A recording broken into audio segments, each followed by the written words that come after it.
Good morning, everyone. It's Joker, and today we are back with another slime video. And look at this masked hero.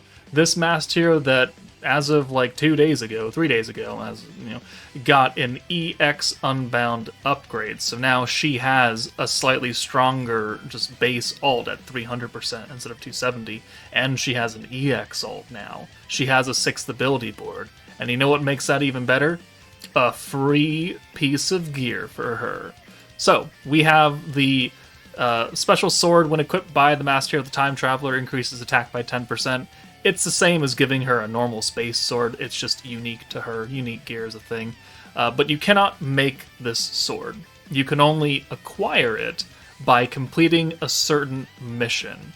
And it comes as a 1-star awakened piece of gear. So even if you're a brand new player and you're like, well, I don't have this masked hero quite yet, you can still put this sword on any other character, and it's going to do you a lot more than like the super easy beginner tutorial gear that it has you make, like the 1-star knuckle duster or 1-star sword that it wants you to make. The Book of Elemental Magic, right?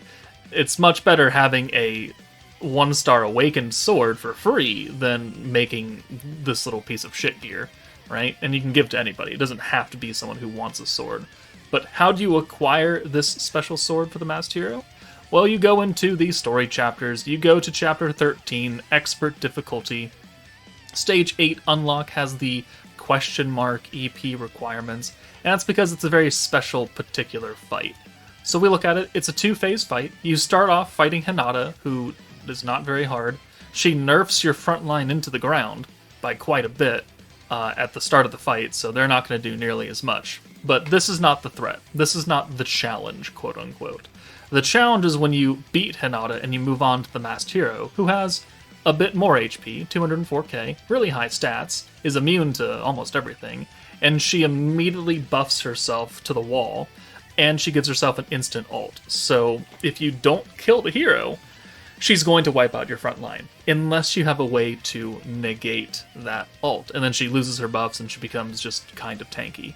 Well, with the new Sparkle of Youth team, we can negate her big-time ult by absorbing it with Hinata, and there's nothing she can do about it.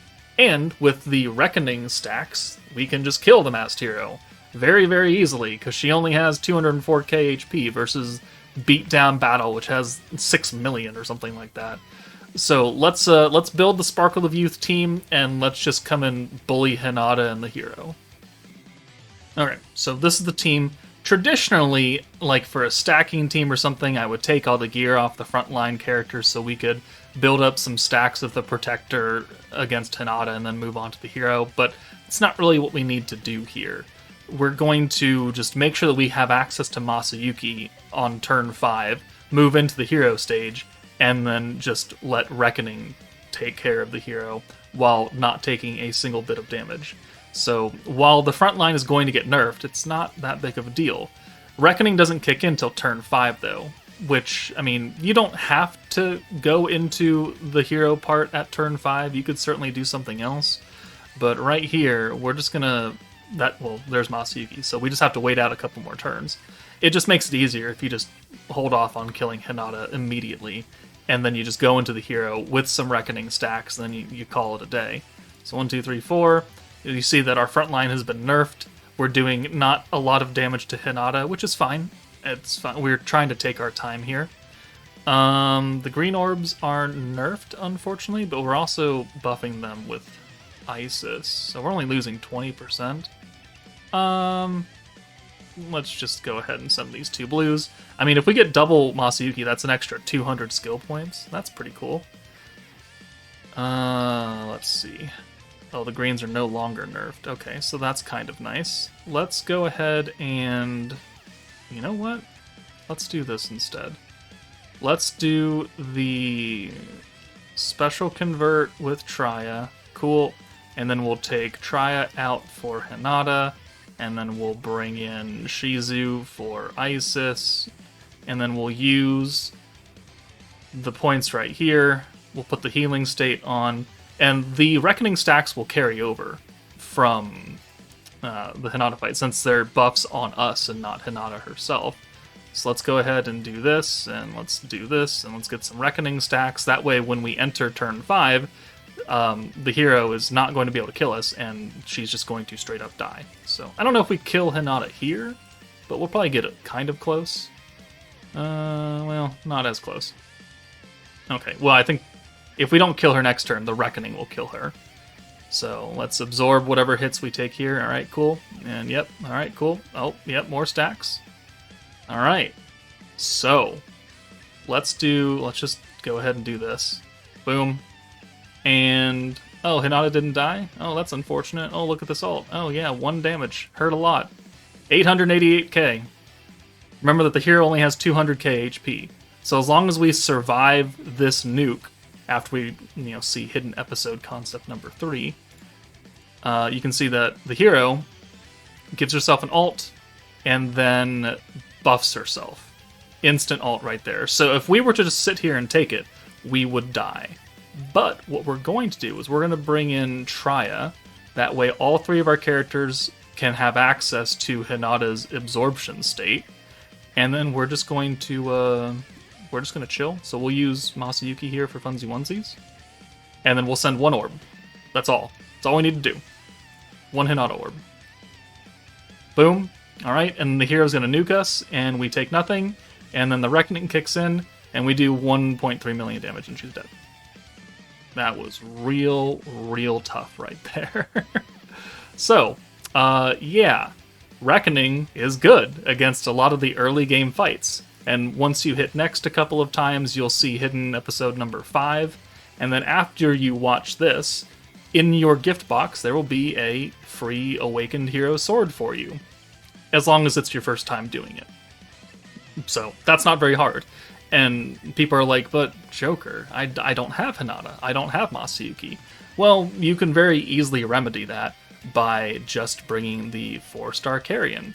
And by just not bringing Hinata. Bring a healing character, I guess. Where's Wind Lumi? She'll work. And we'll run the same exact team. Maybe you don't have Traya, because she's a limited, beatdown battle character, and she's not going to return for God knows how long. Let's bring Dark Milim, I guess, for a convert. It really doesn't matter. And let's go back in and prove that you don't need the summonable characters to do this. You can just do it with Carrion and Shizu. That's fine. So, alright. Front line is nerfed again. Okay, not a big deal. Here, since Masayuki's field lasts for 3 turns versus Carrion's 1 turn, it's a bit more important that you do ration it out and you make sure that you're using Carrion when the appropriate time comes. So let's go ahead and... oh, that's a... well, apart from being nerfed greens. Let's do buff. Or orb change buff. Alright, make it a little bit nicer. We'll bring Shizu in, we'll bring Lumi in, and we should be okay after this turn. So let's go ahead and use Carrion now. The stacks won't go anywhere. What's gonna hurt is we don't have the damage absorption thing. So we're gonna do this, right? 1, 2, 3, 4, 5. And we're going to attempt to get as many stacks as possible on our characters in the front. And then when we move into the hero fight, we're gonna die. But then the 2 characters who have stacks that are in the back, they will be able to live, and then the Reckoning will still hit the hero, even though our characters are kind of dead. So, let's do this orb change, that orb change. Let's do some Reckoning charges. Actually, yeah, so, well, orb change. Boom, and then since my Lumi's skill 2, she can change those 2. Alright, perfect. Let's send these. 1, 2, 3, 4, 5, 6. Alright, so 150 points. We've got a Carrion again. That's cool. I want to put the stacks on Lumi and Shizu and then send them to the back before we end up killing here. So as many stacks as we can get right here, right now, would be best. So let's apply Carrion's field, that way we can heal with Lumi. get some extra stacks here. So heal, reckoning, reckoning, boom. So there's stacks, there's more stacks, there's more stacks, there's more stacks. Cool. All right, perfect. And then we just need to use an orb change. So we'll take Shizu out, and we will take out Lumi. We will then convert with Aaron now. And I guess we can HP buff if we really want to. 3, 4, 5, 6. And now Hinata's going to die no matter what to the Reckoning stacks, even though we haven't really done that much damage to her. She's going to die after this hit, just like she did the first time. So Hinata, okay, yep, thanks for that. And then 650k. All right, we know that we can deal with that. So now the hero comes in, hidden concept, number 3, cool, again.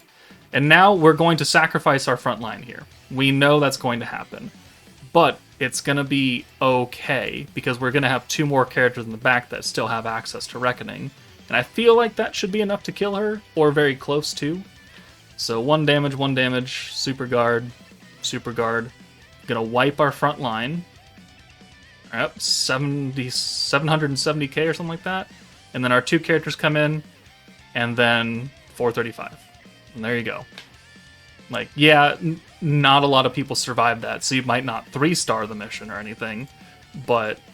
Oh, well, defeat Hinata, challenge Master Hero, clear the quest. Yes, you would have. You 3-starred the quest, because you were able to kill the hero with Reckoning, even though your front line got sacrificed. So, there is the premium Sparkle of Youth, and a free-to-play version of that, essentially, doing it and giving you access to that free Awakened Hero sword. So let me know if this helped you out, but that's it for me, guys. Take it easy, and I will see you all later.